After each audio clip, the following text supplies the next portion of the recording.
빌라도가 대제사장들과 관리들과 백성을 불러 모으고 이르되 너희가 이 사람이 백성을 미혹하는 자라 하여 내게 끌고 왔도다. 보라, 내가 너희 앞에 신문하였으되 너희가 고발하는 일에 대하여 이 사람에게서 죄를 찾지 못하였고 헤롯이 또한 그렇게 하여 그를 우리에게 도로 보내었도다. 보라, 내가 행한 일에는 죽을 일이 없느니라. 그러므로 때려서 놓겠노라. 무리가 일제히 소리질러 이르되 이 사람을 없이 하고 바라바를 우리에게 놓아주소서 하니 이 바라바는 성중에서 일어난 밀란과 살인으로 말미암아 옥에 갇힌 자러라. 빌라도는 예수를 놓고자 하여 다시 그들에게 말하되 그들은 소리질러 이르되 그를 십자가에 못 박게 하소서, 십자가에 못 박게 하소서 하는지라. 빌라도가 세 번째 말하되 이 사람이 무슨 악한 일을 하였느냐? 나는 그에게서 죽일 죄를 찾지 못하였나니 때려서 놓으리라 하니 그들이 큰 소리로 재촉하여 십자가에 못 박기를 구하니 그들의 소리가 이긴지라. 이에 빌라도가 그들이 구하는 대로 하기를 언도하고 그들이 요구하는 자 곧 밀란과 살인으로 말미암아 옥에 갇힌 자를 놓아주고 예수는 넘겨주어 그들의 뜻대로 하게 하니라. 아멘.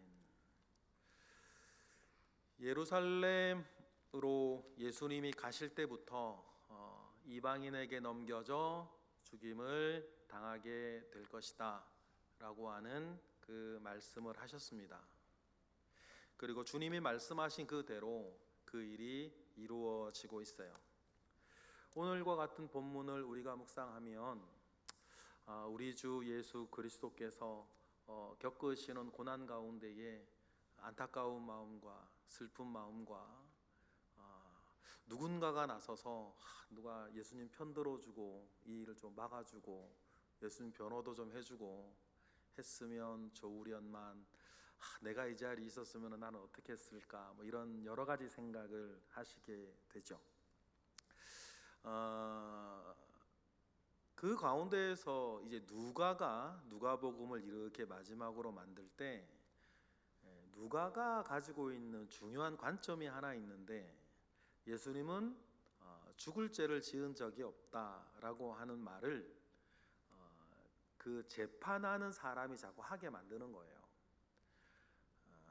나중에 이제 누가가 지은 사도행전에서 보아도 사도 바울이 가이사라나 그런 감옥에 갇혀 있을 때도 총독이 바울은 죄가 없다 뭐 이런 얘기를 계속 재판장이 하는 것을 강조해서 쓰기도 하고, 오늘 본문에서도 빌라도가 세 번씩이나 예수는 죄가 없다 그렇게 이야기를 합니다.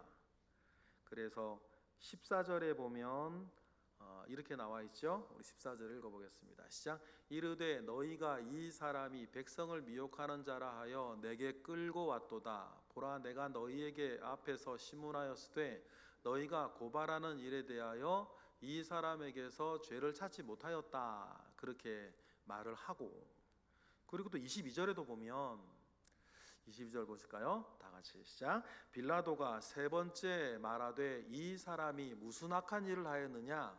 나는 그에게서 죽일 죄를 찾지 못하였나니 때려서 놓으리라 하고, 이렇게 빌라도는 두 번씩이나 오늘 본문에서도 얘기를 해요. 그런데 오늘 본문에서 왜 세 번이라 그러냐면, 어제 보면 4절에 이 사람에게 죄가 없도다 그렇게 빌라도는 이미 말을 했었기 때문에 어제 본문과 오늘 본문에 나오면 이렇게 세 번씩이나 빌라도는 예수는 죄가 없다, 그래서 내가 너희들 그 마음을 생각해서 때려서 그냥 놓아주겠다라고 이렇게 말을 하고, 그러다가도 이제 이게 중요한데 헤롯 안디바의 이야기를 하는 거예요. 죄가 없다는 유대인의 증인은 두 명이어야 하니까 빌라도도 죄 없다 그러고, 15절에 보면 내가 그래서 갈릴리 사람이니 갈릴리를 다스리는 헤롯에게 보내서 이 사람을 재판하라 했는데 그도 나를 살려보냈다. 그러니까 빌라도뿐 아니라 증인은 두 명, 헤롯 안디바 같은 경우도 예수는 죄가 없다고 했다. 증인과 증인의 규격이 정해지는 거예요. 오늘 보면 15절이죠. 15절 보실까요? 시작. 헤롯이 또한 그에게 그렇게 하여 그를 우리에게 도로 보내었도다. 보라, 그가 행한 일에는 죽일 일이 없다고 헤롯도 그렇게 했다라고 이야기하면서 예수님은 죽일 죄를 지었지 않았다는 것을 분명하게 빌라도는 얘기를 하고 있었다라는 것을 누가 강조한다고요? 누가가 그걸 강조한다는 거죠. 누가는 아무래도 유대인이 아니라 헬라인이었기 때문에 공적인 어떤 행정적인 그 판결과 재판을 좀 더 중요하게 생각을 하여서 그것을 강조를 해요. 이렇게 되어지면 누군가가 또 나서가지고 이렇게 예수님을 좀 변호하고 살리는 쪽으로 했으면 얼마나 좋으련만 이렇게 됐을까 안타까운 마음이 우리도 들긴 하는데, 이 모든 과정을 지켜보는 예수님은 그러면 어떤 마음이셨고 어떤 생각이셨을까? 여러분, 나중에 이제 니고데모 같은 사람이 예수님이 돌아가신 직후에, 뭐 오늘 보면 다음 날이에요. 직후에 가서 이렇게, 오늘 보면 다음 날이 아니죠. 이게 그날 오후 아닙니까? 오후 3시에 완전히 돌아가셨으니까. 니고데모가 그날 가서 예수님의 시신을 요청하는 것은 니고데모 입장에서는 커밍아웃 하는 건데, 그러면 니고데모도 그러면 조금 일찍 이때 나서가지고 예수님은 죄 없다고 하고 빌라도도 죄 없다고 하는 살리자라고 말하지 아니하고 그때 내버려 두고 있다가 예수님 돌아가신 뒤에 니고데모는 목숨 걸고 하는 일이란 말이에요. 예수님 시신을 요구해서 장사를 지내고 아리마다 요셉도 그렇게 했을까? 그렇게 하고 나서 니고데모가 무사했을까요? 무사하지 않은 것 같아요. 왜냐하면 사도행전에 니고데모가 안 나와요. 니고데모 같은 유력한 자인데도 사도행전에 니고데모나 아리마다 요셉이 안 나온다고요. 그러면 어떤 일이 생겼다는 뜻이에요. 목숨 걸고 하는 일이라는 말이죠. 그러면 조금 더 먼저 하지 않았지? 조금 더 먼저 하면 한 10시간만 먼저 했으면 되는 거 아니야? 그래, 예수님 변호도 좀 해주고. 얼마나, 그럼 예수님이 누군가 나 나서서 나 좀 변호 좀 안 해주나? 그렇게 생각했을까요? 전혀 그렇지 않아요. 예수님께서 처음으로 내가 고난과 고난을 받고 죽고 이방인 가운데 넘겨질 것이라고 얘기를 하니까 베드로가 뭐라 그래요? 그런 일은 절대로요 하나님께, 주님께 생기지 않을 거라 내가 맡겠다. 그때 예수님이 이 사건 한 6개월 전인데 뭐라 그러셨어요? 우리 마태복음 16장으로 보실까요? 23절에 시작. 예수께서 돌이키시며 베드로에게 이르시되 사탄아 내 뒤로 물러가라. 너는 나를 넘어지게 하는 자로다. 내가 하나님의 일을 생각하지 아니하고 도리어 사람의 일만 생각하는구나. 그러니 예수님은 누군가 나서서 자기를 변호하고 막아주는 것을 원하지 않는 거예요. 왜냐하면 되어질 일은 되어져야 되니까. 만약에 이때 예수님이 안 죽으면 예수님의 공생은 4년으로 늘어나. 어떤 면에서는 이때 가시는 게 나아. 이것도 1년 동안 어떻게 뭐라고 해서 예수님께서 그 고생을 또 하라고? 그러니 니고데모를 한번 생각해 봤어요. 니고데모가 이때 왜 가만히 있었을까? 니고데모가 사내들인 공의회 회원이거든요. 그러면 막 이럴 때 니고데모 여기 있었을 텐데 니고데모는 왜 가만히 있고 한마디도 하지 않았을까? 니고데모는 정말 모든 성경에 정말 능통한 사람이었을 거고 바리새인이었고 했으니까, 또 3년 전 주님을 만나 여러 가지 예를 들으면서 니고데모는 모든 일에 돌아가야 되는 것들을 잘 알았던 것 같아요. 그러니까 인간적으로는 우리도 안타깝고 속상하고 나라도 나서서 그럼 여러분 예수님 욕 먹어요. 이 사탄이라고.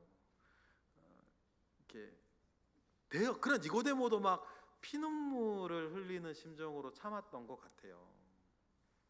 그리고 우리가 생각을 해보죠. 예수님은 이미 작정된 길로 가셔야 되고 이 일은 되어져야 되니까. 그러니까 전도서 3장 1절부터 3절에 보니까 뭐라 그럽니까? 다 같이 시작. 범사에 기한이 있고 천하만사가 다 때가 있는데 날 때가 있고 죽을 때가 있으며 심을 때가 있고 심은 것을 뽑을 때가 있으며 죽일 때가 있고 치료할 때가 있으며 헐 때가 있고 세울 때가 있다는 거. 그래서 지금 나이대를 분별하며 사는 것이 우리에겐 되게 중요한 지혜요 명철이라 그랬는데, 인간적으로 생각하면 너무너무나 아쉽고 섭섭하지만 이때 사실 예수님은 죽어야 되는 거예요. 죽도록 내버려 둬야 되는 거지.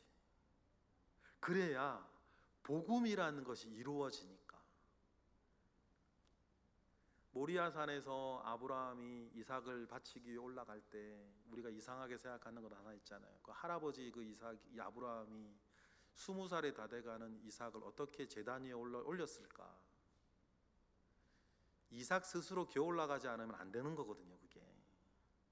근데 모리아산에서 아버지 아브라함이 이삭을 바칠 때, 야, 네가 제물이야, 네가 올라가야 돼 할 때 이삭이, 이 사람이 노망이 들렸나, 갑자기 왜 이러냐 하고 거기서 막 멱살잡이 일어나고 싸움이 일어나면 그 큰일 나는 거 아니에요. 그런데 모리아산의 그 일이 우리 가운데에 비극적인 참혹한 일로 느껴지지 아니하도록 이삭은 순종하는, 이삭의 굉장히 중요한 특징이 순종이거든요. 그래서 전에 말씀드렸나요? 형통한 삶을 살아갔던 성경의 인물들의 특징이 있어요. 순종하는 사람들이에요. 무언가 내 삶이 형통하지 않다? 안팎으로 내가 형통하지 않을 땐 겉으로나 속으로나 내가 순종하지 못하는 것들이 많이 있을 때는요, 삶이 형통하지를 못해요. 순종은 겉의 순종도 있지만 내 속마음의 순종도 있는 건데, 내 주변에 있는 하나님의 때에 대해서 겉마음과 속마음이 순종의 길로 잘 들어서는 사람은요, 그 마음과 생각과 육신과 삶이 형통해요. 이삭이 대표적인 사람이에요. 그러니 여러분, 모리아산의 일은 이삭의 순종으로 인해서 참혹한 사건이 아니라 아름다운 희생이 되는 것 아닙니까? 마찬가지 예수님께서 십자가로 가시는 이 길도, 예수님은 안 간다고 내 제발 살려달라고 울부짖고 있는데 십자가로 가시게 되면 이건 참혹한 사건인 거예요. 그러나 이삭과 같이 예수님도 작정하고 앞장서서 본인이 가시니, 희생, 거룩한 희생을 위해 본인이 가시니 우리는 그 예수 그리스도를 보고 감사하고 그가 이루신 일들로 인해서 하나님과 예수 그리스도께 영광을 올려드리게 되는 것이겠죠. 그러니 여러분, 모든 범사에는 때가 있고 날 때가 있으면 죽일 때도 있는 것인데, 그런 우리의 모든 삶의 순간 가운데 하나님께서 우리에게 원하시는 게 하나 있다. 전도서 3장 10절부터 다시 읽어보면, 다 같이 시작. 하나님이 인생들에게 그러한 노고를 주사 애쓰게 하신 것을 내가 보았는데 왜 그렇게 하시나? 11절. 하나님이 모든 것을 지으시되 때를 따라 아름답게 하셨고 또 사람들에게는 영혼을 사모하는 마음을 주셨다고 하는 이거. 그래서 뒤에 보면 계속 읽어볼까요? 그러나 하나님이 하시는 일의 시종을 사람으로 때때로 측량할 수 없고 우리가 다 알 수 없고 다 깨달을 수 없으나 하나님께서 하시는 그 아름다운 때가 있다라는 것을 보고 우리는 하나님 아버지를 신뢰하며 서 있고 그 길을 걸어가는 게 너무 중요하다. 그러면서 뭐요? 우리 가운데 영원을 사모하는 마음을 가지게 하는 것. 여러분, 그것이 우리가 살아가면서 가져야 할 마지막 믿음의 증거인 거예요. 그러니 주님은 안타깝고 섭섭하지만 마땅히 죽어야 할 그 길로 가시는 그 사랑의 수고와 희생이 있는 것이죠. 근데 문제는 이거예요.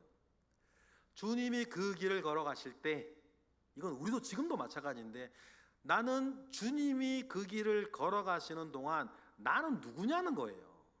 나는 어떤 사람이냐는 거죠. 여러분, 절대로 오해하시면 안 돼요. 여러분이 생각하고 여러분이 믿는 내가 진짜 내가 아니에요.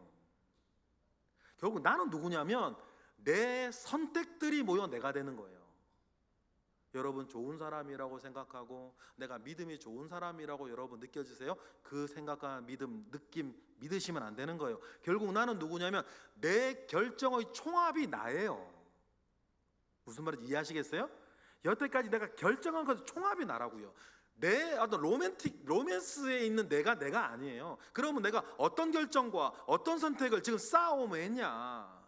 정말 내가 하나님과 하나님의 선한 일과 영혼을 사모하는 마음에 내 모든 결정들을 해오고 있냐? 아니면 말은 그렇게 하지만 내 결정의 총합들은 사람한테 휘둘리고 돈에 휘둘리고 상황에 휘둘리면서 갈팡질팡하며 살아왔냐? 오늘 본문의 누구처럼? 빌라도처럼. 빌라도 알았잖아요. 예수님 죄 없다는 걸 알았어요.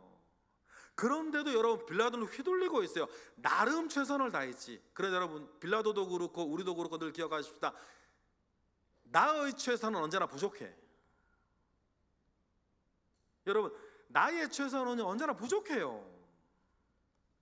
그런데 우리는 스스로 변론하고 싶어 한단 말이에요. 난 최선을 다했다고. 그런데 뭐 어떡하라고요? 나의 최선은 언제나 부족한데. 그래서 우리에겐 은혜라는 게 필요하다. 나의 최선 가운데에 더해지는 은혜가 필요한 것이 아니겠어요? 빌라도 이상하게 생각할 부분이 하나 있어요. 빌라도가 누구예요? 로마에서 파견한 엘리트 관료예요. 로마 총독이라고요. 근데 이상한 건 하나 있죠? 왜 이스라엘 사람들한테 휘둘리고 있을까? 빌라도가 그동안 그럼 정치적으로 이렇게 막 사람들을 생각하고 그러면서 아주 그냥 연약한 어떤 로마 총독이었나? 그렇지 않아요. 우리가 빌라도를 이해하기 위해서는 거의 좀 성경에는 안 나오죠. 그 배경을 좀 알아야 되는데, 보통 이제 로마에서 지역 총독으로 파견을 하면 한 3년 정도 임기가 있어요. 그래서 사도행전도 보면 벨릭스에서 베스도로 넘어갈 때 3년 정도 임기에서 총독이 바뀐단 말이에요. 왜냐하면 오래 있으면 어떤 일이 벌어질지 모르니까 은행원들 은행에 자꾸 가는 것처럼 로마도 지역 총독의 임기는 3년 정도에 자꾸 갈아요.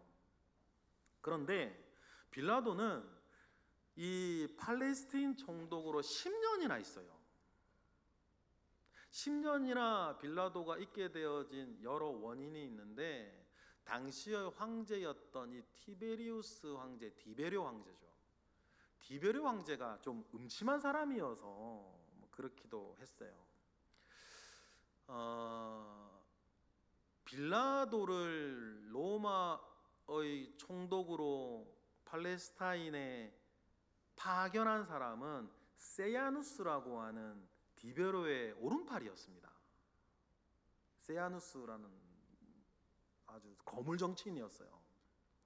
그런데 이 디베료는 로마 황제임에도 불구하고 로마에서 정치를 하지 않았어요.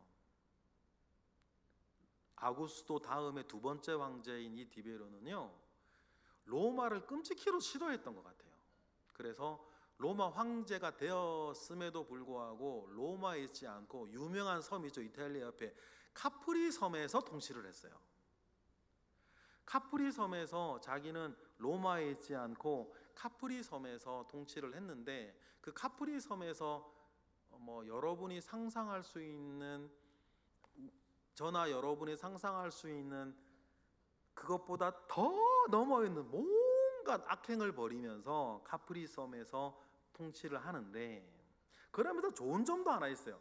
자기는 로마에 있지 않고 카프리 섬에 있으니까 정치를 원격으로 하기 위해서는 이 티베리우스가, 그래서 나중에 공로가 하나 있는 게 뭐냐면 우편 제도를 굉장히 로마에서 발전을 시켜요.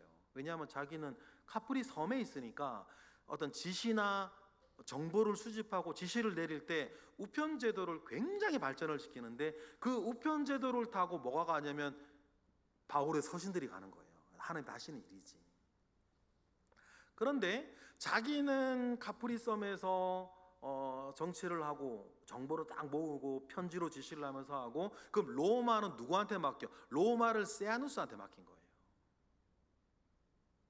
그런데 그 시월이 1년이 가고 2년이 가고 막 가니까 어떤 일이 벌어지냐면, 이 세아누스가 가만히 생각해 보니까 저 섬에 있는 티베리우스를 딱 어떻게 쳐내면 자기가 뭐가 되겠는 거예요. 권력을, 로마에서 권력을 자기가 정점을 누리고 있다 보니까, 내가 티베리우스를 좀 제거를 하면 내가 로마의 황제가 될 수 있겠는데 라고 하는 마음을 가져서 티베리우스의 차기 왕으로 예상되어지는 아들을 독살하려 하다가 발각이 되는 거예요. 그러면서 세아누스가 숙청을 당하거든요. 티베리오 황제한테. 근데 이 일이 뭐 어디까지 영향이 오냐면 빌라도가 이제 큰일 난 거야. 무슨 말 아시겠죠? 자기를 신임해서 팔레스틴 총독으로 보내준 사람이 세아누스인데, 세아누스가 모반 계획을 세우다가 발각이 돼서 목이 날아났으니 빌라도가 이제 불안해진 거예요. 이 황제가 뭐 그 세아누스 쪽 사람들을 다 쳐낼 거 아니에요.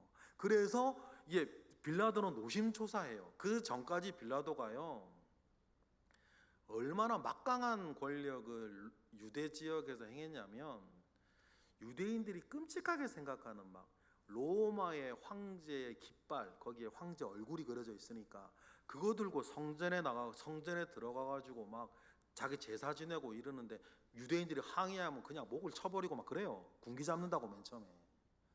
그 정도로 로마 총독은 권한이 막강하단 말이에요. 그런데 오늘 본문에 보면 이상하게 쭈구리가 돼가지고 막 협박을 받고 있는 거야. 아, 가이사의 중신이 아니라고 막 그러면 벌벌벌 떨면서. 왜냐하면 그 배경에 그게 있는 거지. 아까 말씀드렸던 자기를 로마 총독으로 세우는 막강한 거물 정치인 세아누스 목이 날아났고, 이제 빌라도는 뭐 해야 되는 거예요? 몸조심해야 되는 거예요. 그때 이 일이 벌어지는 거예요. 이거 다 하나님의 섭리겠죠? 그러니까 이런 협박도 통하는 거예요. 요한복음 19장 12절에 보니까 빌라도 입장에서는 머리 쭉 뺐을 이야기죠. 이 사람들이 마태복음 19장 12절에 예수를 자꾸 놓아주려고 하니까 유대 사내들인 지도자들이 와가지고 뭐라 그래요? 시작. 이러므로 빌라도가 예수를 놓으려고 힘썼으나 유대인들이 소리질러 이르되 이 사람을 놓으면 가이사의 충신이 아니니이다. 무릇 자기를 왕이라 하는 자를 가이사로 다른 자는 가이사를 반역하는 것인데, 그를 죽이지 않고 살려주면 어떻게 협박하냐면, 내가 가이사에게 자기를 왕이라고 하는 사람을 놓아주었다라고 황제에게 우리가 투서 민원을 넣겠다 그러는데, 평상시 같으면 빌라도가 듣지도 않아요. 그런데 지금 빌라도가 그런 이야기에 가슴 철렁 내려앉는 거, 투서 올라가다니 큰일 나니까. 그러니까 협박이 통해요. 그런데 이 협박만 있는 건 아니에요. 빌라도는 예수님과 대화를 하면서 뭔가 이상한 걸 느껴요. 그리고 너희들 종교 문제로 왜 이 사람을 죽이려고 하냐라고 묻는데, 그때 이제 요한복음 19장 7절에 보면 그때 대제사장이 이렇게 대답을 합니다. 시작. 유대인들이 대답하되 우리에게 법이 있으니 그 법대로 하면 그가 당연히 죽을 것은 그가 자기를 뭐라고? 하나님의 아들이라 말하였다라고 하는데, 이 이야기를 듣고 빌라도가 콧웃음을 치는 게 아니고, 하나님의 아들이라고 콧웃음을 치는 게 아니고, 대제사장 이 얘기를 듣고 빌라도가 다음 절에 보니까 뭐라 그래요? 빌라도가 이 말을 듣고 더욱 두려워하는 거예요. 하나님의 아들. 근데 왜 이게 두려워지냐면, 빌라도도 예수님과 이렇게 신문을 만나면서 이게 보통 사람이 아니라는 걸 느낀 거예요. 게다가 아내로부터 정갈이 하나 와요. 마태복음 27장 19절에 보니까 빌라도 아내가 빌라도가 법정에 앉을 때 뭐라 그래요? 시작. 이거 아닌데요? 19절 19절 마태복음 27장 19절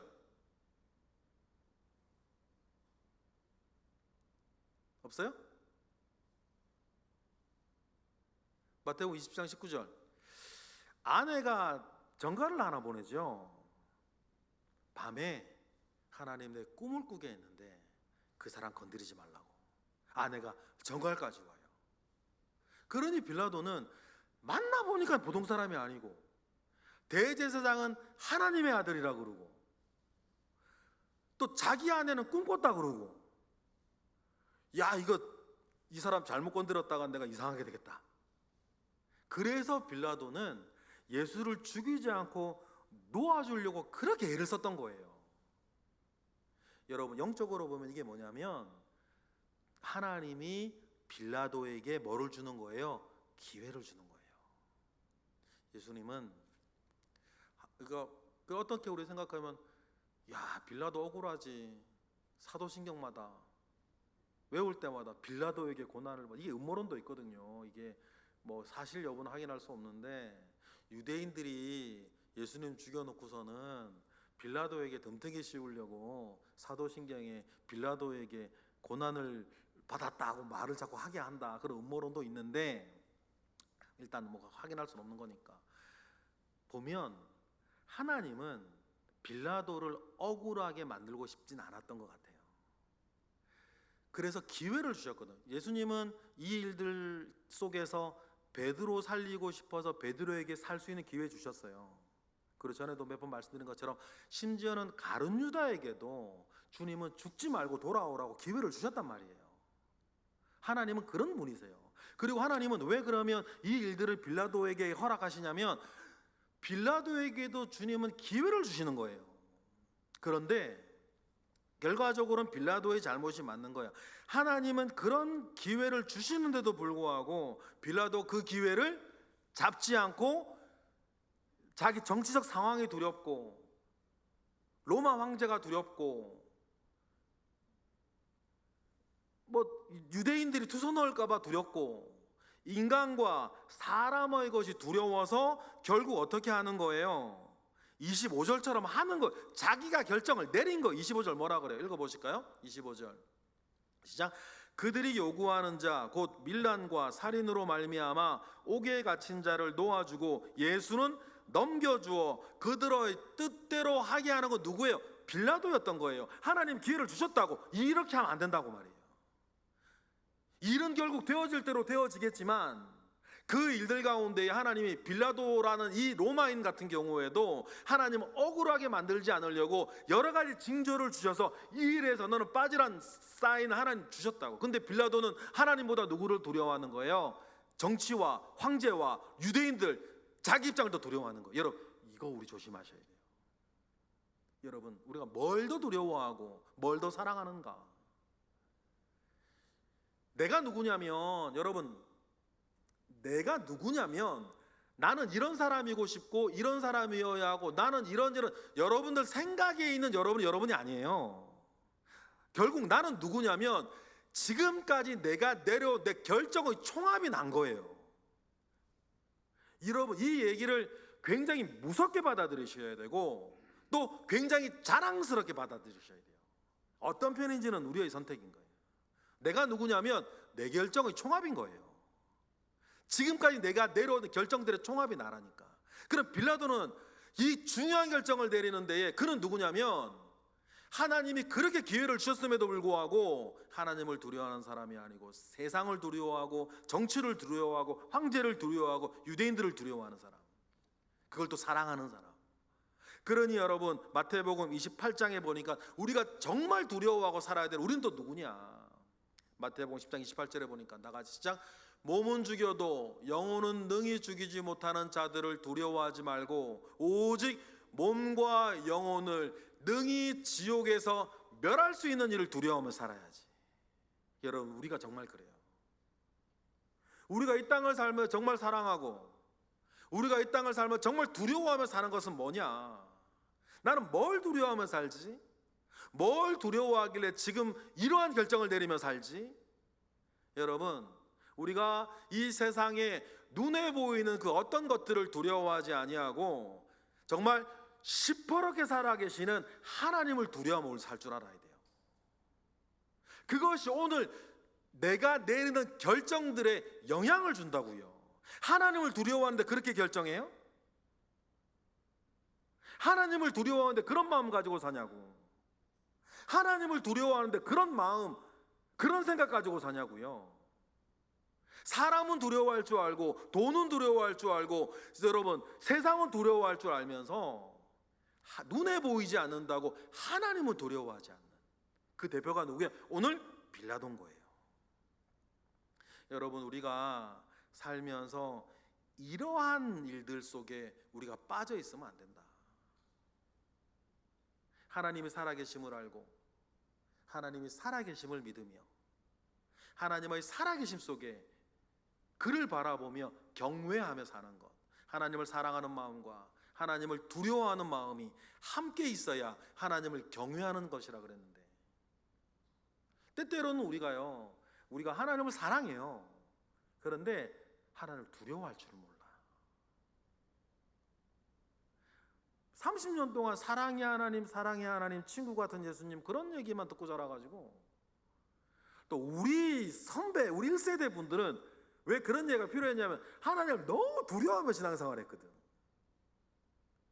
하나님을 너무 두려워, 천지 뭐 옥황상제 대하듯이, 우리 종교심이 그랬던 거니까 옥황상제 대하듯이 막 하나님을 너무 두려워하면서 신앙생활을 했던 우리 1세대들이 있었기 때문에, 그 다음에는 하나님을 두려워할 뿐이 아니고 사랑의 하나님, 그런 이야기를 우리가 많이 했지. 근데 그 이야기를 너무 많이 하다 보니까 이제는 하나님을 두려워할 줄을 몰라요, 사람들이. 그러니 오늘 우리 읽었던 마태복음의 10장 말씀처럼 우리가 이 세상에 다른 걸 두려워할 게 아니라 우리가 정말 두려워할 사람이라 한다면 하나님을 두려워할 줄 알아야 돼요. 그 대가를 받을 겁니다. 하나님을 두려워하지 아니하고 이 세상을 두려워했던 빌라도는요, 그러면 이렇게 처신 그때그때 잘하면 뭐 잘 되겠습니까? 나중에 빌라도 자살해서 죽거든요. 이런다고 뭐 다르게 되겠어요? 뭐 예수님 사건 직후에 사마리아 쪽에서 봉기가 일어나는데 그 일을 잘못 처신했다고 빌라도가 이제 로마로 압송된단 말이에요. 그러고는 어떤 일이 벌어졌는지 알 수 없는데 빌라도는 나중에 자살해서 죽을 때, 자살도 자살인데 하나님 앞에 섰을 때 하나님 그런 기회 다 주었음에도 불구하고 하나님 앞에서 빌라도는 어떤 인간이었을까? 보좌 우편에 앉은 어린 양을 보면서 자기가 넘겨주었던 그 사람, 그분이 거기 떡하니 앉아 있는데 그 앞에서 빌라도는 어떤 존재였을까냐는 거예요. 그리고 대제사장들 다 마찬가지겠지. 그러니 여러분, 우리는 정말 하나님 두려워하며 살 줄 알아야 된다. 그러니 여러분, 하나님은 이 빌라도에게도 기회를 주셨고, 좀 전에 말씀드렸던 베드로에게도 기회를 주셨고, 가룟 유다에게도 기회를 주셨어요. 그런데요, 대제사장들과 그 무리들에게도 기회를 주셨죠. 화요일 내내 기회를 주신 건 맞아요? 화요일, 고난주간 화요일 하루 종일 기회를 주셨어요. 그런데 받아들이지 않죠. 근데 여기서 하나, 어떤 기회도 제공받지 못한 사람이 하나 있어요. 누구냐면 헤롯 안디바예요. 주님이 왜 헤롯 안디바 앞에서는 한 말씀도 하지 않으셨을까? 빌라도에게도 최선을 다해서 자기를 이야기하시고, 대제사장들과 예루살렘 사람들한테도 그렇게 최선을 다해서 얘기하셨는데, 헤롯 안디바한테는요 예수님이 한마디도 안 하셨다 그랬잖아요. 그럼 생각을 해봐요. 그 침묵이 기회일까? 침묵 자체가 기회일까? 아니면 그것이 아니라고 한다면 헤롯 안디바한테는 왜 주님이 아무런 기회를 어떤 기회도 주시지 않았을까? 헤롯 안디바한테는 기회를 주시지 않았다라고 내 결정을 내려놓고 생각을 해보면 헤롯 안디바의 특징이 있어요. 이 사람한테는 다 장난인 거예요. 다 장난인 거야. 영적인 것에 대한 진지한 관심 없어요. 예수님 온다니까 이적 볼까봐 궁금해가지고 좋아했다가 아무런 말씀 안 하니까 재미 떨어지니까 희롱했다가 돌려보내고, 완전 고깃 덩어리로 사는 사람. 여러분, 주님이 더 이상 기회를 주어도 알아보지도 못하는 인간들이 어떤 사람들이냐면 고깃 덩어리로 사는 사람들이에요.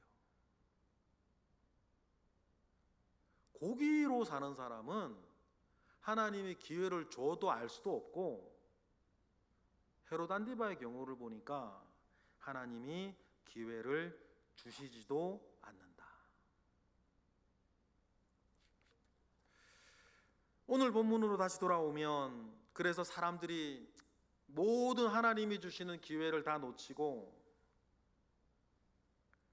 바라바라고 하는 사람을 내어놓아라 합니다. 18절이죠. 18절 읽어보겠습니다. 시작. 무리가 일제히 소리질러 이르되 이 사람을 없이 하고 바라바를 우리에게 놓아주소서 하니. 이 바라바는 되게 상징적인 인물이에요. 그 뒤에 바라바가 어떻게 되었는지를 몰라요. 내일 본문에 나오는 구레네 시몬하고 좀 달라요. 이 바라바 아람어로 아버지의 아들이라는 뜻입니다. 그러면 이름 자체가 좀 상징이 있죠. 아버지의 아들. 원래 바라바가 죽어야 되는데 밀란과 살인이라면 로마 황제의 충신이었으면 바라바를 죽이는 게 맞지 사실은. 밀란이니까. 바라바가 죽어야 되는 게 맞는데 예수님은 이 상징적인 인물 바라바가 죽어야 하지만 죽지 않아도 될 예수님이 바라바를 대신해서 죽는 이것. 그런데 바라바는 그 다음에 다른 어떤 기록도 없어요. 전승에 의하면 계속해서 독립운동하다가 죽었다 이런 얘기만 있어요. 예수를 믿고 이런 건 없는 것 같아요. 주님이 자기를 위해 그렇게 희생을 했음에도 불구하고 그 안에 전혀 은혜를 받지 못했던 그 한 사람이 있습니다. 그게 바라바. 반면에 내일 본문에 나오는 구레네 시몬은 조금 달라요. 구레네 북아프리카에 있는 지역이죠. 유월절 지키기 위해서 예루살렘으로 온 유대인 같습니다. 그래서 구레네가 그래 이렇게 흑인일 거다 그런 얘기도 있는데 확실은 않아요. 유대인인 건 분명한데 피가 어떻게 섞였는지를 모르니까. 그런데 구레네 시몬은 정반대의 은혜를 받지 않습니까? 원래 이 주님이 지신 십자가는, 그 죄의 십자가는 인간이 지어야 되는데 간밤부터 여기저기 끌려다니면서 가진 고초를 당했던 예수님은 더 이상 체력이 없어서 예수님은 더 이상 십자가를 지고 골고다로 올라갈 수 없다고 중간에 이제 로마 군인이 판결단하고 옆에 있는 사람 명령하면 오리까지는 자기 집 지게 갈 수 있는 권한이 로마 병사에게도 있었으니까 구레네 시몬에게 명령해서 십자가를 지고 가게 합니다. 그런데 어떻게 보면 바라바보다는 덜 밀도가 있는 더 낮은 은혜를 구레네 시몬은 받았는데 예수 십자가를 대신 지고 올라갔던 이 구레네 시몬은 어떤 일이 다음에 있었는지는 알 수 없는데 그 가족 전체가 예수 믿는 가족이 돼요. 그래서 마가복음 15장 21절에 보면 이런 얘기가 있어요. 읽어볼까요? 시작. 마침 알렉산더와 루포의 아버지인 구레네 사람 시몬이 시골로부터 와서 지나가는데 그들이 그를 억지로 같이 가게 하여 예수의 십자가를 지웠다고 마가복음을 마가가 쓸 때 구레네 시몬만 십자가를 지고 가는데 마가는 누구를 알아요? 이 시몬의 두 아들 이름도 알아요. 이게 무슨 말인지 아시겠어요? 구레네와 시몬과 그 두 아들이 초대교회에 잘 알려진 사람이 되었다는 거예요. 어떻게 알려진 사람이 됐을까? 아마 십자가를 지고 가는 동안에 구레네 시몬이 큰 회심의 은혜를 받았던 것 같아요. 그리고 나중에 사도 바울이 로마 교회에 편지를 할 때 심지어 이렇게까지 얘기를 합니다. 로마서 우리 16장 13절에 보니까 시작. 루포를 기억하세요? 둘째 아들이죠. 주 안에서 택하심을 입은 루포와 그의 어머니에게 문안하라. 그의 어머니는 곧 내 어머니라고. 그러니까 사도 바울에게도 구레네 시몬의 아내는 뭐와 같은 분? 내 어머니와 같은 분이라고 얘기할 정도였어요. 그러니까 이 구레네 시몬과 그의 아내와 그의 아들들은 초대교회에서 저 중요한 집안이 된 거예요. 왜 이런 일이 벌어졌을까? 구레네 시몬이 처음부터 예수 믿은 사람이었냐? 절대 아니었거든. 그러니 여러분, 십자가를 대신 지고 가는 이 짜증나는 일을 통해서도 은혜 받을 사람은 은혜 받고 그 집안 전체를 구원받는데 바라바는 그런 게 없어요. 빌라도도 그런 게 없고 대제사장도 그런 거 없고 가룟 유다도 그런 거 없어요. 기회는 모든 사람에게 주셨는데 주님이 주시는 은혜의 기회를 받는 사람과 받는 집안은 언제나 따로 있더라. 그러면 여러분, 우리의 도전 아닙니까? 저나 여러분이나 여러분의 집안이 하나님께서 그런 은혜의 기회를 주실 때에 그걸 잡는 집안이 돼야 돼. 그런데 잡은 듯 하다가 대마처럼 세상을 사랑하여 도로 간다든지, 뭐 교회 왔는데 뭐 다른 거 없는 것도 떨어져 나간다든지, 여러 일들 속에서 때를 따라 아름답게 하시는 주님을 바라보지 못하고 그때그때의 느낌, 그때그때의 상황, 그때그때 내 두려움, 그때그때 내가 사랑하는 것에 쫓아서 이리저리 갈팡질팡하는 사람이 되어서는 안 되겠다. 누구처럼? 빌라도처럼. 그러니 여러분, 믿음은 결국 한 길을 가는 거 아닙니까? 그래서 세상 두려워하지 않고, 사람 두려워하지 않고, 권력 두려워하지 않고, 돈 두려워하지 않고, 믿음의 한 길을 걸어가 하나님 아버지 앞에 크게 은혜 있는 여러분과 여러분의 집안이 되시기를 주님의 이름으로 축복합니다. 기회는 누구에게나 주시니까, 고기 덩어리 빼고는. 은혜를 얻고 살아가는 저와 여러분과 여러분의 집안이 되기를 바라요. 기도하겠습니다. 하나님 감사합니다. 크신 은혜 가운데에 우리와 함께 하시고 크신 능력 가운데에 우리와 함께 하시옵소서. 하나님 아버지의 선하신 은혜와 능력이 늘 우리 가운데 있을 것을 믿고 예수 그리스도의 이름으로 기도드렸나이다.